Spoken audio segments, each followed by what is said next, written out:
Please call the roll. Mr. Newell, Ms. Zatrek. Here. Ms. Weltman, Ms. Godin. Here. Mr. Lemay. Here. Mr. Gentili. Here. Dr. Wong. No, we have a quorum, so we will continue our meeting. Please join me in the Pledge of Allegiance. I pledge allegiance to the flag of the United States of America and to the republic for which it stands, one nation under God, indivisible, with liberty and justice for all. First item would be the approval of the council minutes of September 18th and 25th. First, can we have a motion regarding the 18th, please? So moved. Second. Any discussion? Not hearing any, roll call, please. Ms. Zatrek. Yes. Ms. Godin. Yes. Mr. Lemay. Yes. Mr. Gentili. Yes.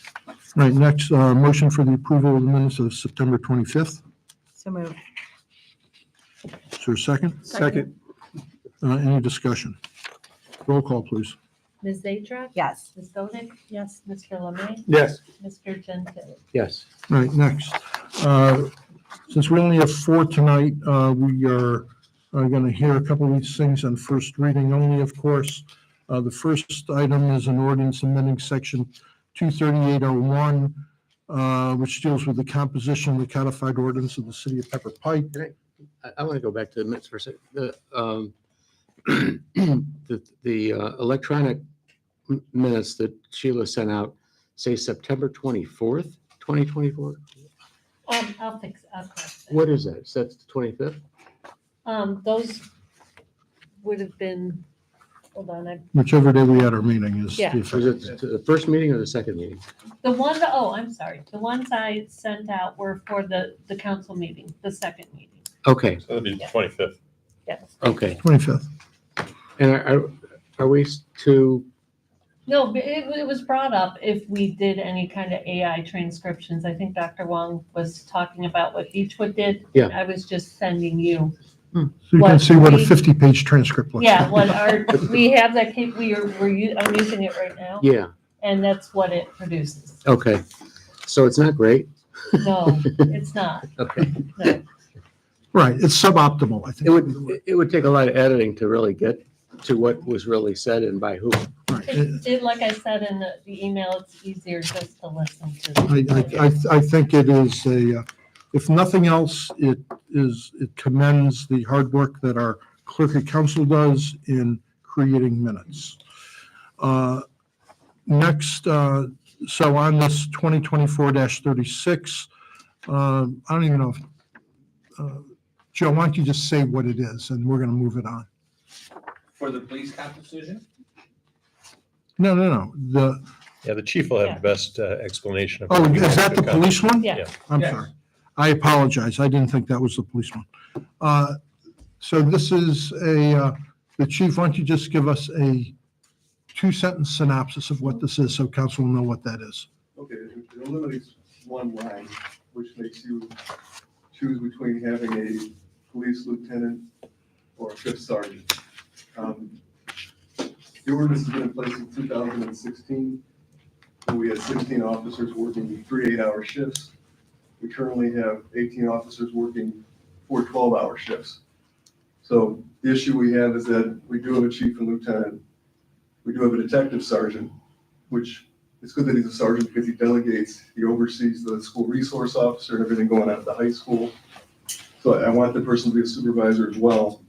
But we operate with only 3 out of the 4 shifts that have a sergeant supervising them, which makes us assign a senior officer each year to supervise the shift, and it's less than ideal, and the job that's done fluctuates. So we'd rather have, a solid sergeant supervising the shift consistently. Okay, thank you. So other than eliminating the parenthetical, and you're eliminating section C, which isn't shown as struck through here? I mean, on this page. Yes. Yes.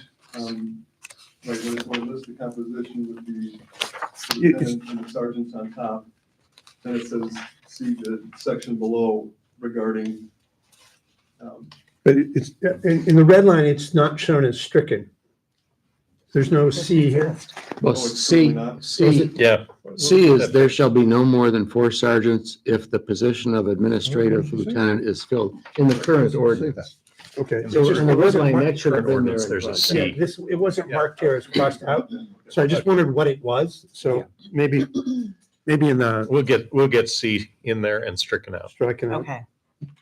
All right, so basically it's to add a sergeant, to add a or sergeant. add the potential of a sergeant, Up to. up to. Okay. All right, and we'll deal with that more next week on second reading. Next we come to, so that has been heard for first reading. Next we turn to ordinance 2024-37, dealing with stormwater management. It's on for first reading this evening. Don, you want to just briefly say what this is for It's a council? lot of computations and rules and calculations, but we mimic what the state of Ohio EPA requires us to do. So at times they change their regulations and we need to go in and change all of our stuff. And what we've tried to do is capture using the most current version of something that they would have documentation wise. So if they make a change in a way to calculate the amount of runoff is going to generate a piece of property, we would follow that new calculation, but we would then now be obligated to put all this information and change our code, as opposed to just following the most current version of the stormwater manual. We do the same thing for, a lot of times we'll follow the most current version of the ODOT manual for traffic control devices, for concrete materials and things like that. They occasionally make changes to those manuals, and we don't want to have to incorporate all that language in here. Yeah, and I went through it briefly just to see really extensive changes in some areas. Yeah, And so at the state of Ohio, these regs reside in Ohio Revised Code or in regulations under the Ohio, where do they sit at the state level? much of our stuff comes from the Ohio EPA, Yeah, I think it's in the administrative code. administrative code. Ohio Yeah, Administrative Code. the statute allows the EPA to create these regulations. So the EPA makes these regulations, and then do you coordinate with Chagrin River Watershed Partners on this? They provide some guidance as far as Yeah. draft regulations. What we try to do is not exceed the minimum that's required. So if they have a requirement in place, sometimes Chagrin River Watershed Partners is like riparian setbacks. We recommend minimum 25 feet. Well, they could say we'd like the riparian setback to be bigger, but if the minimum is 25, then that's what we typically comply with. So these are existing regs, Ohio, is it Ohio? Ohio EPA. yeah, EPA. Right. Okay. And you're just filtering it down. There's no discretion on, There's not a lot of wiggle room on this, and when there are, you can be more restrictive than they are, sure. but you can't be any less restrictive. So we try to hold it to what they're requiring so that we mirror what they have language. And that's all this is. It's just, It really is, yeah. And every year we get a permit to discharge our storm water into waters of the U.S., into our streams and lakes. So we have a permit to do that. Because we have this permit, we have regulations that we must have in place to regulate discharges from construction sites and all sorts of other things. when you say we have the permit in the city, The city, yes. Every year the city is required to maintain a permit to discharge our stormwater our stormwater. Okay. stormwater conveyance into waters of the U.S. It's part of the reason that we are trying to clean it up. The discharge septic. from septic, because that goes into our streams and our stormwater systems, storm pipes and everything, and then discharges into the water of the U.S. So that all of those things are tied together. And the creek behind my house is the waters of the U.S. Yes. Technically, yes. Yes, it is. Yes. Navigable waters of the U.S.? Tributaries of navigable waterways. Yeah. So how does that permit come about? Is that something that we approve? We are issued a permit by the Oh, federal government, Oh. by the state and through the federal government. they just issue a permit. We don't have to apply for it. And they have audit rights. They can come in and see if you are Oh. properly enforcing the regulations that they have promulgated. Okay. So unlike the Ohio EPA, which can go through the rulemaking authority, you have to pass an ordinance to amend the existing ordinance to make it your law in Pepper Pike. Okay, thank you, Don. So that has been heard for first reading, and we will pass it on to next week. Next, we have a motion to authorize the chief to purchase new turnout gear for the fire department. Chief Frazier, you want to take us through that, please? Just real quick, 10 sets of our current fire gear has reached its lifespan and requires replacement. Since we know what that replacement schedule is, we had that budgeted in this year's budget for 10 sets. And we have the money in the capital budget for that replacement. Chief, what is turnout gear? Fire gear. So real quick, fire gear consists of a 3-layer garment, composite, includes an outer shell, a moisture barrier, and thermal lining. The outer layer is crafted from thermally stable fibers known as PVI, which became available in the 80s. Previously, we used Nomex, but the problem with Nomex was when it was heated to a high temperature, it had easy breakthrough, so it basically would crumble. So the race car drivers used Nomex back in the 70s. Back in the day, yeah. 80s, they started switching, once they figured out how they could weave PVI. Race car drivers used it, space industry used it, all spacesuits are made out of that. And then they started lining jet aircraft with that too, to protect the fighter pilots from any external heat. So it's everything they're wearing from, say, the helmet and boots, or? Yep, so that garment is completely constructed of PVI, our garment, which is a jacket and pants. Okay. What's the dollar amount of that? I know you said it's in the budget. $40,299.10. Okay. Any further discussion? Can we have a motion? So moved. Second. Any further discussion? Please call the roll to approve the motion. Ms. Zatruk? Yes. Ms. Godek? Yes. Mr. Lemay? Yes. Mr. Gentili? Yes. Thank you, Council. Next, we return to a topic that we discussed last time we were together. Don has gone out and solicited an effective price for the extension of the walkway from the south to the north driveway of Ursuline College in a 5-foot concrete path. Don, you want to tell us what your results were? Yeah, we, using the unit prices that we got for our existing Lander Road project, we requested that contractor to let us know if he was able to continue to do some additional work under the same contract, which he said he'd be interested in doing.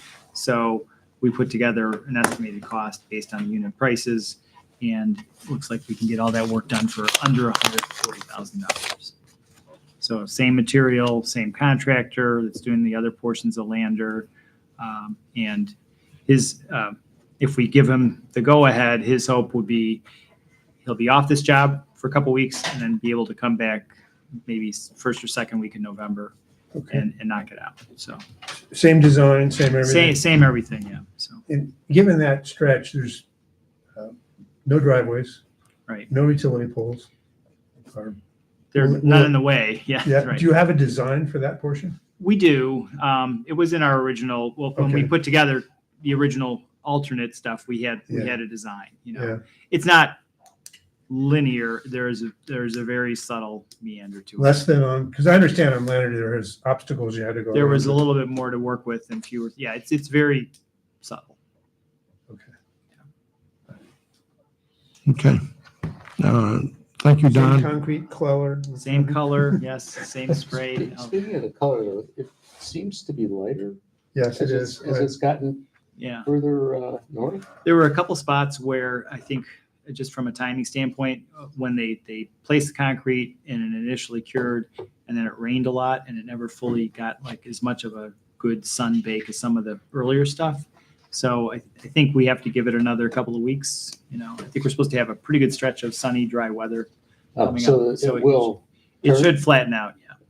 Yeah, because there's some other areas though where it's been more than 2 weeks and side by side, the color variation is quite a bit, like bright white to the normal, the gray that we were looking for. Yeah, yeah. And Did it look like they just showed up with the wrong coating one day? I don't think that's the case. I mean, it's all marked and everything like that. So if there is a problem with it, we do have alternatives if we need to, but I think we should just give it a little bit of time. And it seems, somebody called this to my attention, it seems to meander a little bit more than we thought. Is there I would agree. a reason for that?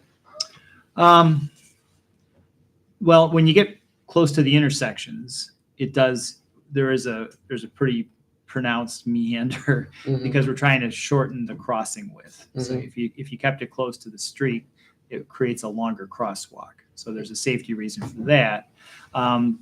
And there's a few spots where we're trying to avoid, maybe some mature trees or some other features or a big structure or something like that. It seemed in looking at it that we tried to be closer to the curb. And then in some places we moved out further where we could have maybe just been further away the whole length. Yeah. Am I being clear, or is that? No, Yeah. I saw the same thing. It's just like it meandered for meandered sake rather than avoiding an obstacle. Yes, and it does meander for meandering's sake too, because otherwise you end up with a very long straight section, which makes some of the meandering look awkward. So there are areas where it just meanders a few feet.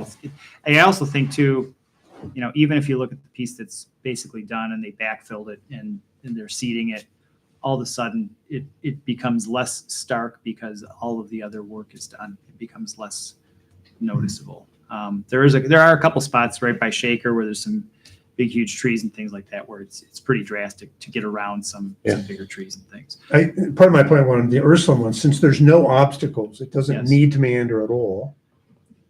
Well, yeah, I mean, it doesn't, right, For technical reasons, Right. it doesn't need to meander. So correct. I guess my point is if it meanders there, it's going to look more strange because there's nothing for it to cross over. It just Yeah, would appear to jiggle for no reason, right? I think I think there's a problem with you running it straight as an arrow too, because if there are some obstacles, some subtle things, and there are a couple things that you have to work around. There's some- Ursuline? yeah, we surveyed it. There's some stuff out there, believe it or not. There's no driveways. There's no big obstacles, but there are some areas where you'd want to move it. But, none of this is done with any additional landscaping or anything like that. By creating that little bit of meander, you create pockets where you could plant ornamental trees or some smaller things to create some interest or some reason for the meander to feel a little more comfortable. But I had the same observation. It was Yeah. more than I thought it was going to be. I'm Yeah. curious to look at, maybe you have the Ursuline plan. I think they're in. It's in there. Yeah. Okay. And am I right that in a lot of places it seems a little like it's as close to the street as it can be? There's a few spots where it's as close as we can. Yeah. I mean, it seemed there was room to push it and Well, not hit Can I it. interject one thing? Yeah, sure. What you're missing a little bit of is the slope of the driveways coming out. I know you're talking about some of the spots where Mhm. the driveways are real high. You got to cut down the slope.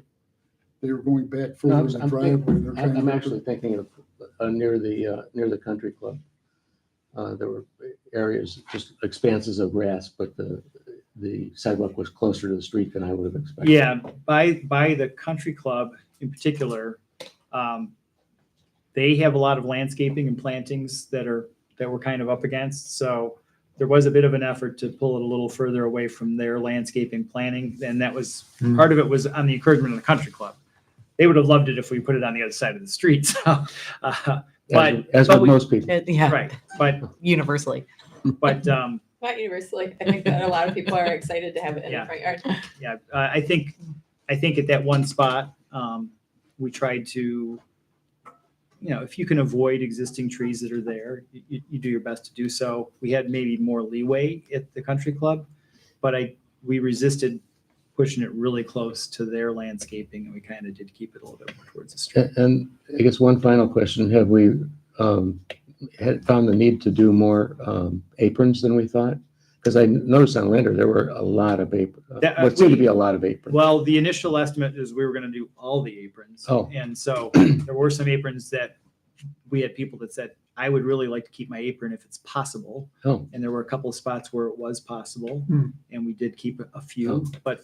So the most of them- original plan was to do them all. We assumed from a costing standpoint that we would probably have to do them. Okay. Because even if you only adjust them a little bit, even if it's only a tenth of a foot, a half an inch, or you can't, there are certain parameters on the sides, the cross slope of the sidewalk that are really tight. You can't make the sidewalk tilty. Yeah, no, I got it. So I you got it. force that flat spot, a relatively flat spot with the drive aprons, and almost every one of them has to get. I just didn't realize that all of them were planned, and I thought But- maybe we're doing more than we thought. No, We're doing less. Pretty much all. Some of What those we're aprons trying to- are asphalt. Are they not, are we replacing all the asphalt ones with concrete?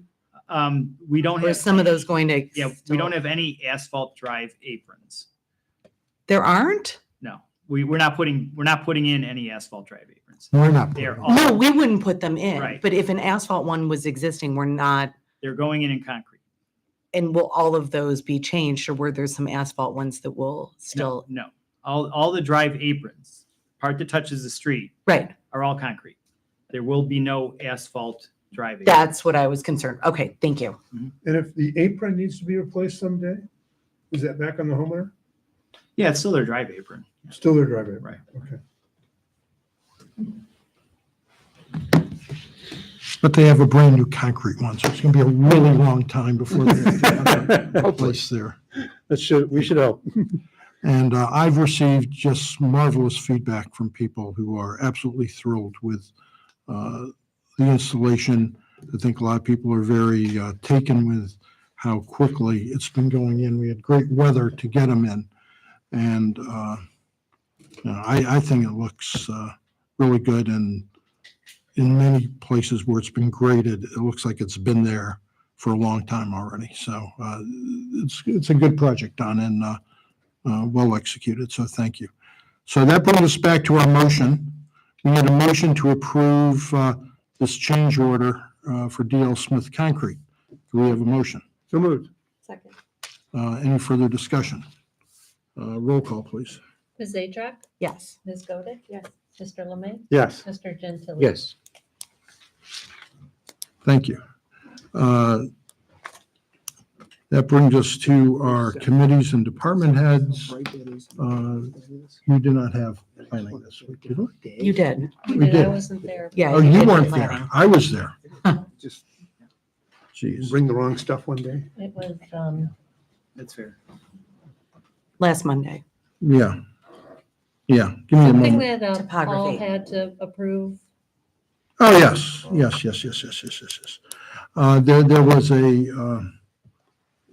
There was only one item on the agenda. It had to do with a new home where after it was constructed, there were some issues where the homeowner wants to change the grading in the backyard from what was originally approved. We had a public hearing regarding it and the application to change the grade. It's up to the building official to make this determination. He's obviously going to work with the engineer and his expertise regarding the grade.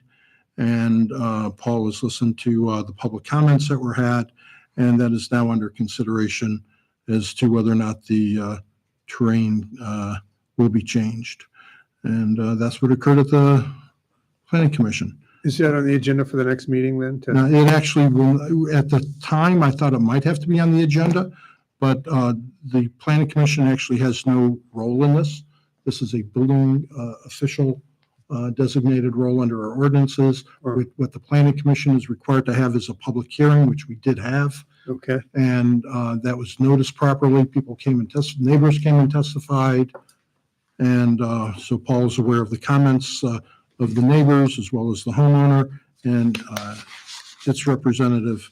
And now the actual work of, is this an appropriate terrain change? And I don't think that they've made that determination yet. Did you have a view, John? Yeah, we met with the, just this week, Paul and myself met with the landscape architect, the homeowner, the contractor to make a better plan so that we could understand everything that's there, everything they're proposing, and some modest changes to it. So we're Yeah. waiting for that information to come. Yeah, what the homeowner and his contractor were charged with was to come up with appropriate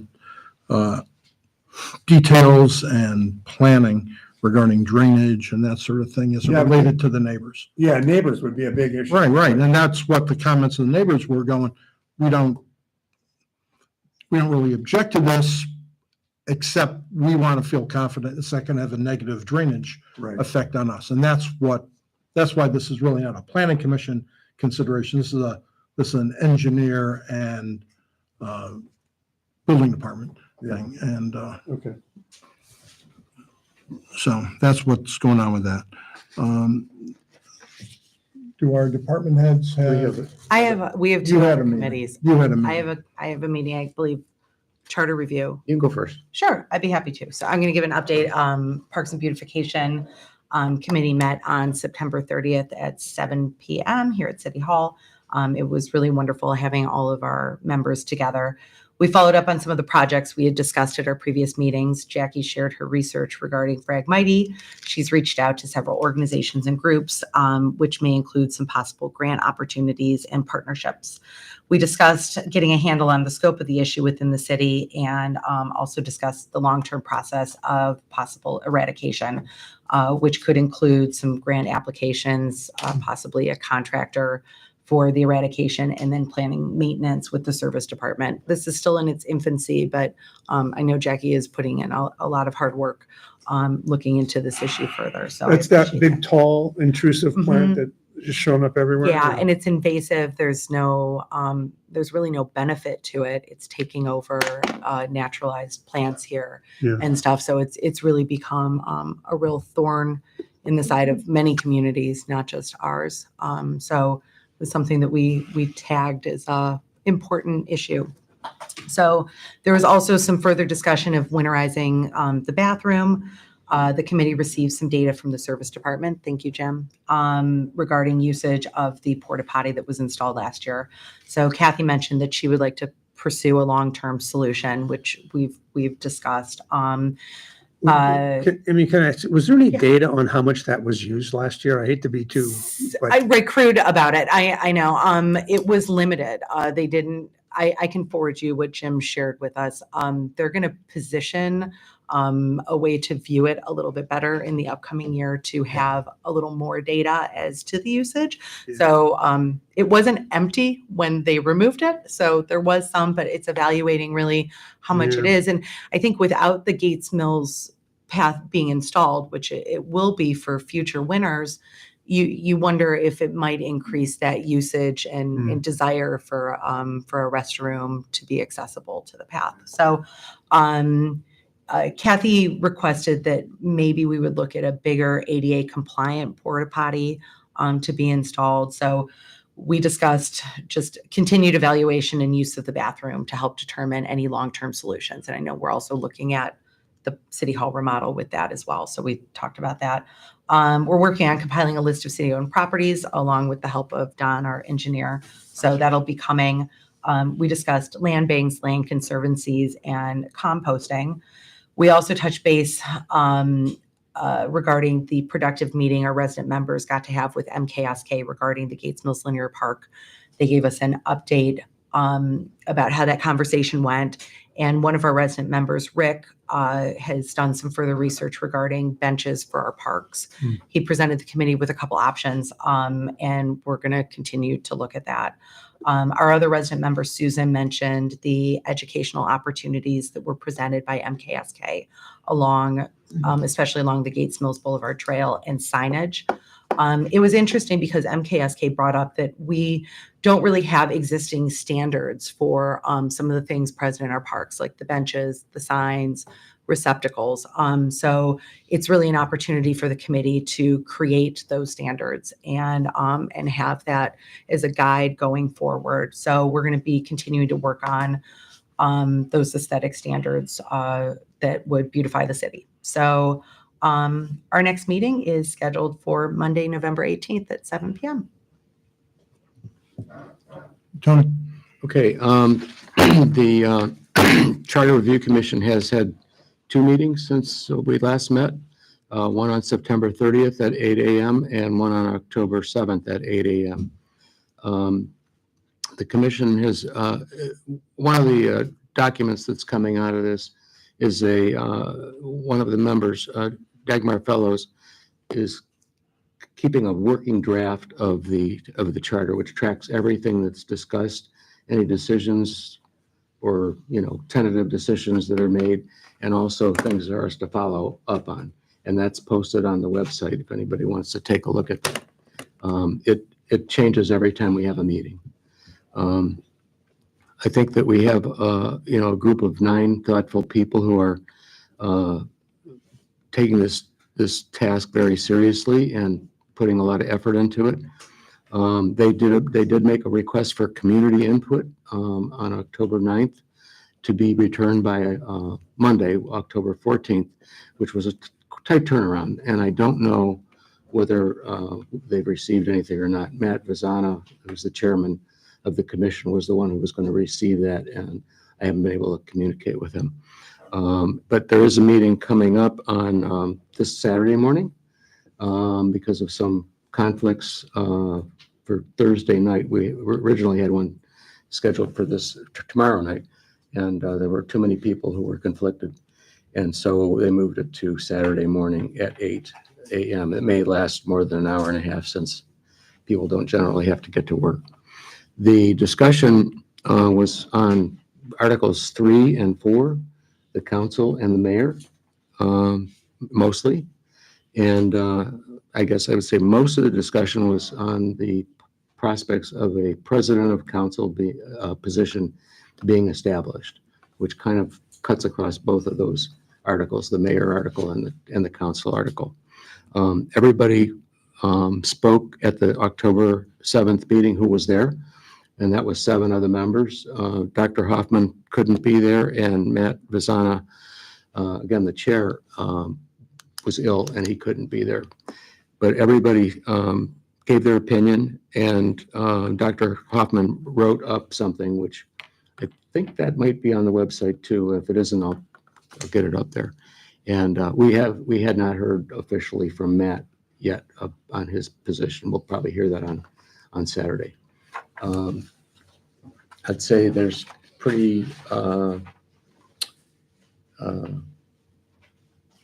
almost unanimous thought that a president of council would be a good addition to our governance, and that should be added to the charter. But it's not, it's not done yet. It's still under discussion.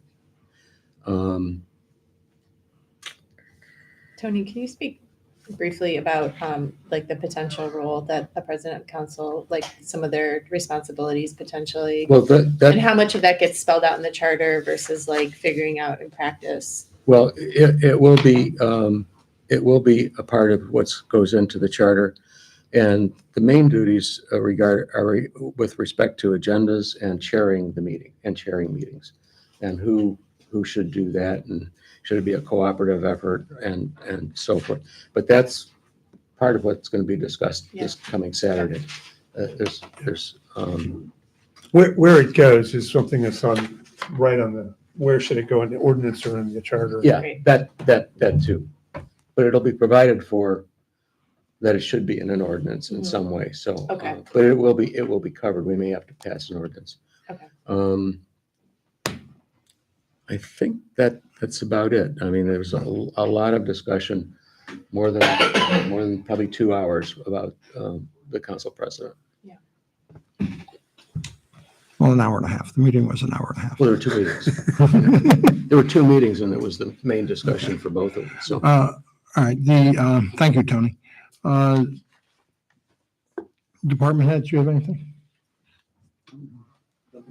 Okay.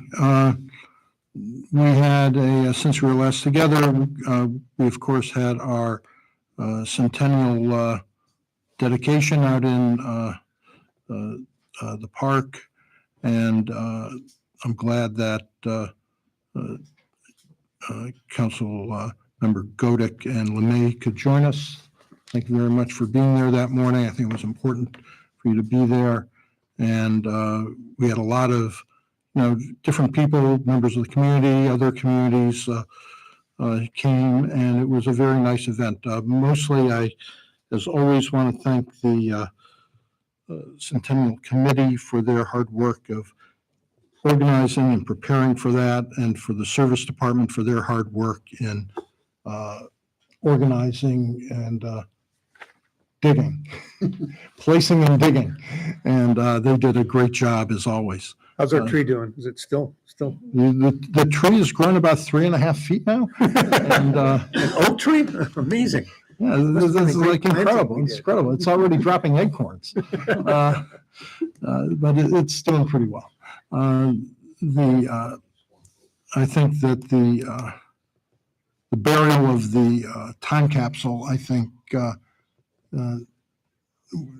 is meaningful because unfortunately none of us will be there when it's open in 100 years. Our children likely will not be there, and even our grandchildren may or may not be available at that time. So this is a message to the future, and for all members of the community and within our city staff who contributed to what is contained in that time capsule, which range from things that we've done this year to personal letters that were included for the people in the future. Thank you very much to everyone who contributed to that time capsule. And if you didn't contribute, it's too late now. It's buried. We had a terrific Harvest Fest celebration. As always, the children had just a fantastic time. Thanks to hard work of Rachel, who organized all the vendors who were there, or not vendors, but the entertainers who were there. And the children really had a great time being decorated and riding ponies. And the petting zoo came from Pittsburgh. They traveled quite a ways to get here. Really? Yeah, yeah. And it was actually not more expensive than locally. But we couldn't find local. And they turned out to be a terrific petting zoo and pony opportunity. So we may look to them in the future also. But it was great. The Harvest Fest dinner, we had increase of 1/3 as to the people participating in it, which was gratifying to see. People came out for it and really enjoyed it. And we had terrific jazz quartet, and it was just a very enjoyable evening. So thank you to all of our residents who support the city and had a good time that evening. Next week, we will hopefully be engaging on the ABR. I am being asked by our ABR members to please get that concluded, that they very much need their replacement. I made a recommendation a month ago. Council want to look at the applicants that's been with you now for a month, and we will hopefully be drawing that to a conclusion next week, I hope. And that's what I have. Oh, no, I have one more thing. We've talked about some dates for the future meetings. I promised to get back to council next at this meeting with that. The Thanksgiving is on the 28th. Of course, there's a meeting on Wednesday, 11/27. It's my suggestion that we just keep that meeting on 11/27, so Wednesday. No need to change that as it approaches. We can decide if we need that meeting as we do each year. For our budget meeting, we're suggesting Saturday, December 7th at 9 a.m. And Joe feels he'll be ready to proceed on that date with that. Of course, we'll be getting out our 5-year plan sometime in November pursuant to the charter requirements. The Christmas this year falls on our meeting on December 25th. Obviously, we're not going to be having that meeting on the 25th. That leaves us with Thursday, the 26th and 27th. I am suggesting that we take Monday, the 30th. That would be our year-end meeting. By then, Joe will have made the final payroll, the final checks written, and it'll be we're not going to guess at the final adjustments for that meeting to be approved by council. So I would suggest Monday, 12:30 as being our replacement meeting for December 25th. At 7:30? In the evening? Yeah. I know that I will not be able to make either of those suggested December meetings, which doesn't mean that you can't proceed without me, but I've already made plans, which is why I wanted to discuss this earlier in the year. So Okay. I don't know if anybody else is and if you will get quorums for those. I could make it. As far as I know, I could be there. Okay. I'm good. Okay, good. So sorry you can't make it, Emmy, and hopefully we will get things done then. Yep. All righty. Council, if you have any comments, you can make them. We'll turn to the audience and then we'll go home. I wanted to close the loop on the discussion that Joe and I were having about the entries and the problem with the audit. Joe and I have been communicating by email, and I think it was just a misunderstanding in the terminology that between the two of us. What Joe was calling an entry, I would call two entries, two sets of debits and credits. So we were saying the same thing, but we were coming from different places. But now I understand that this was the need for these entries were because we sold bonds, and I understand why we do those. So thanks, Joe, for helping to clarify that. Okay, thank you.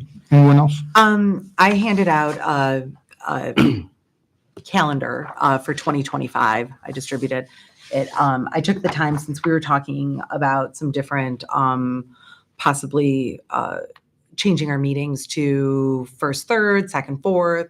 I went ahead and I just kind of mocked up a calendar for us. And I have a code at the top that the blues are for, on the first one, if we were to do the first and the third. The orange is if we were to do the second and the fourth Wednesdays. I circled in red the potential planning and zoning meetings so that we could kind of see where that lays out for the council member that would be on that. And then page 3, I took a list of the projected holidays for 2025. If I left off a holiday that somebody celebrates or that somebody would, it was not intentional. I tried to just look through and kind of figure out where those conflicts would be. On the calendars, those are all circled in green, and that's in the back. The second page is what our current meeting schedule would be. So I put, if we were to continue on the third and fourth Wednesdays of the month, like we have been, that's what our calendar would lay out to be. So I just kind of threw it together just for us to get a visual, because we. Yeah, I'd love to proceed to this and get this locked down. So what, do we need to put a resolution together? Well, Orange Village has not agreed to release me on the third Wednesday of the month, so I can't do alternating. They're going to be first. They are going to continue to be the first and second Wednesday. So So we need to find someone else who can fill your role for the second and fourth.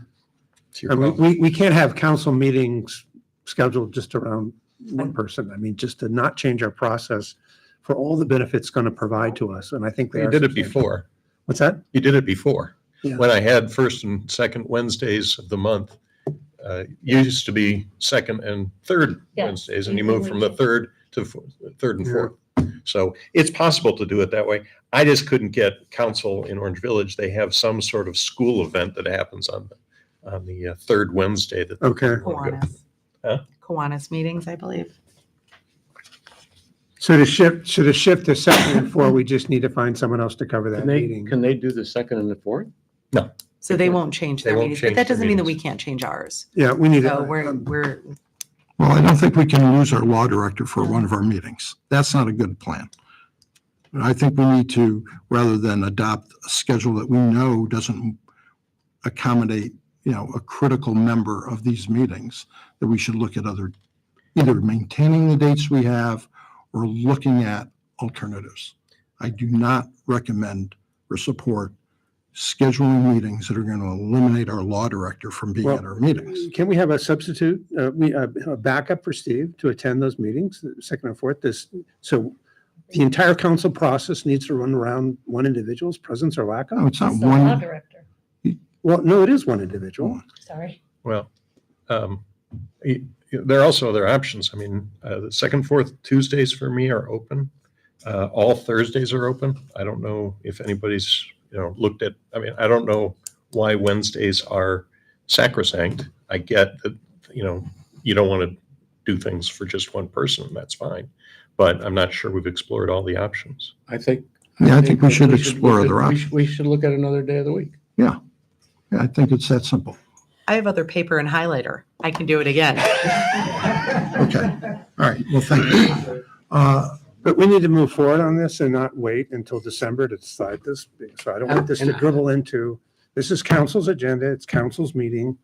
I agree, but I think Tony's advice is well taken. And I Let's would look say, at some other dates. I would say maybe Tuesdays because we always have Thanksgiving is always on a Thursday. So Well, that's good planning ahead, Mr. Gentili. I've been around for a lot of years. You've had some Thanksgivings. under Been your through a belt, lot it of sounds like. Thanksgivings, yep. All right, So, but that's not, all right. that's not the only. All right, well, Emmy said she'd look at some other dates, so that's good. Is there anyone else in council with any comments? Not hearing any audience comments? Ms. Gascoigne? Keep Gascoigne 30496 West Landerwood. Well, I just wanted to point out, if I'm correct, there's a conflict Thursday, the 24th, is the Pepper Pike Civic League Candidates and Issues meeting. And also, is there a charter review meeting at 6:30?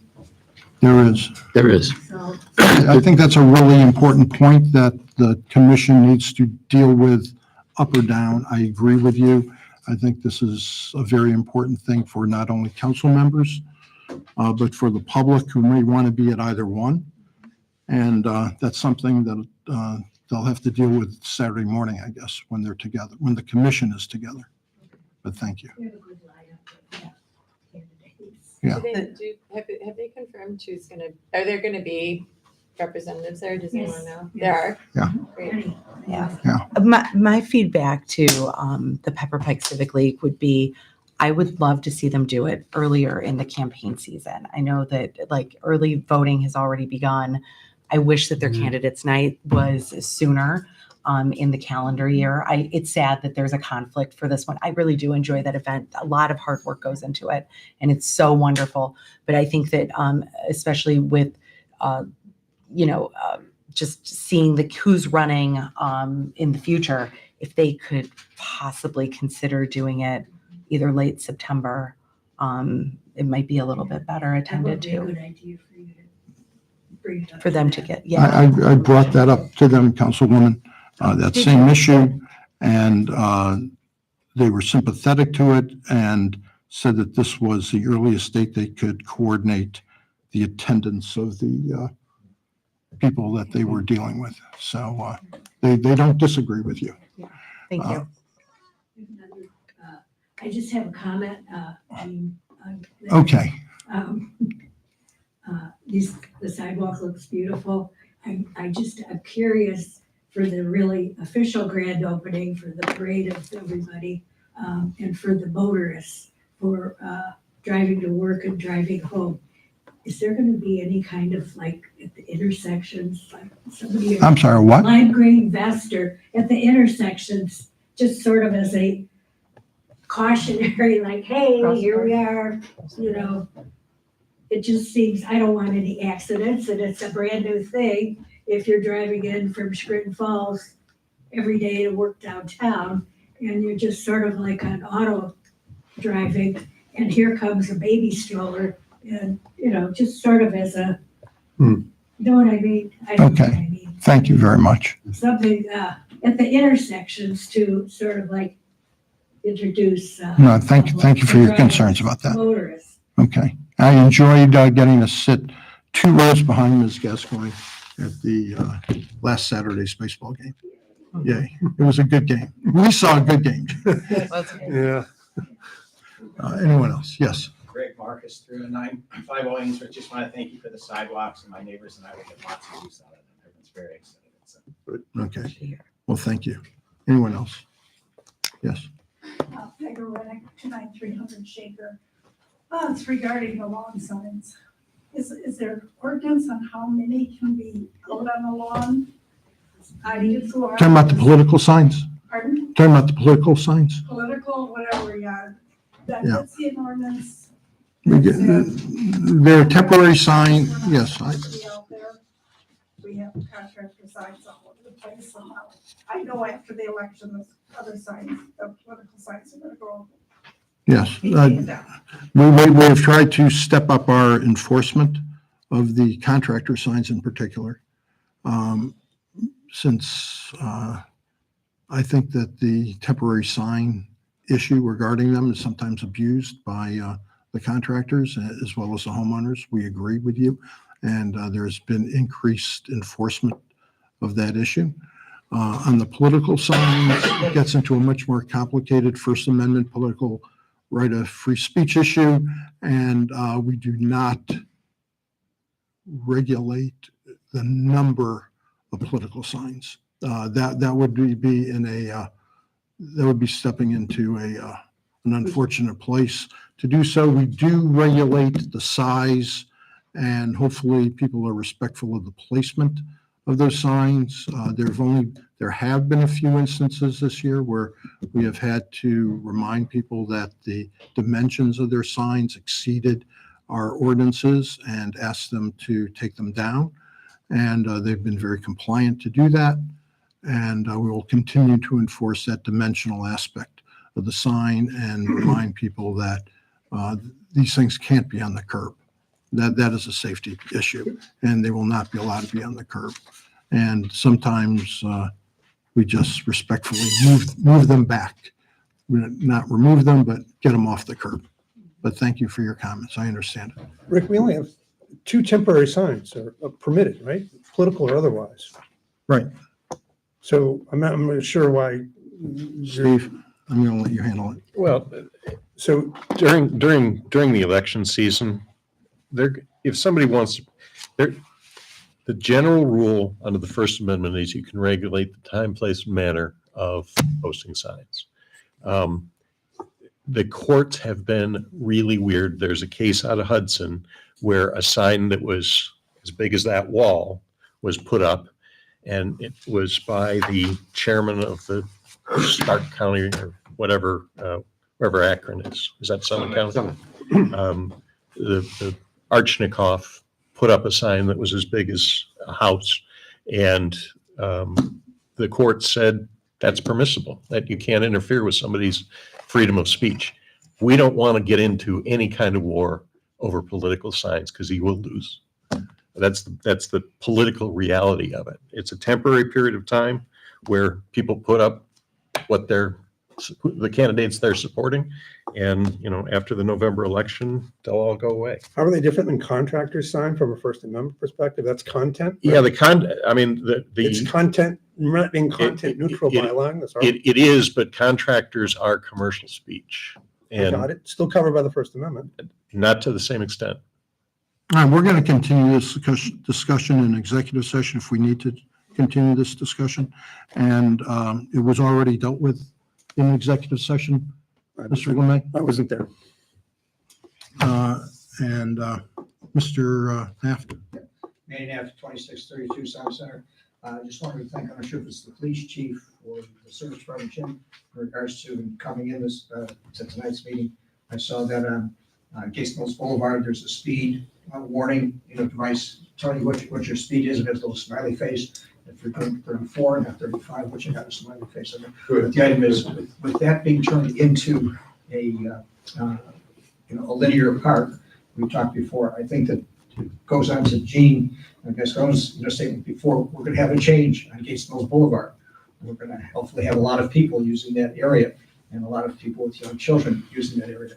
I think that people need to know that there is a traffic speed limit that in the past has been noted in this meeting many times, that a lot of people were, exceeding that.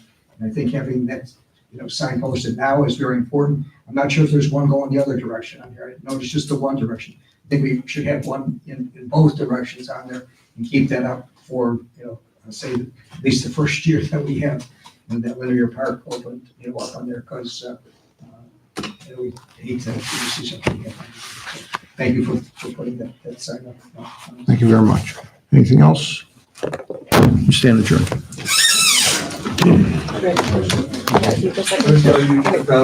Yeah. Oh, I did.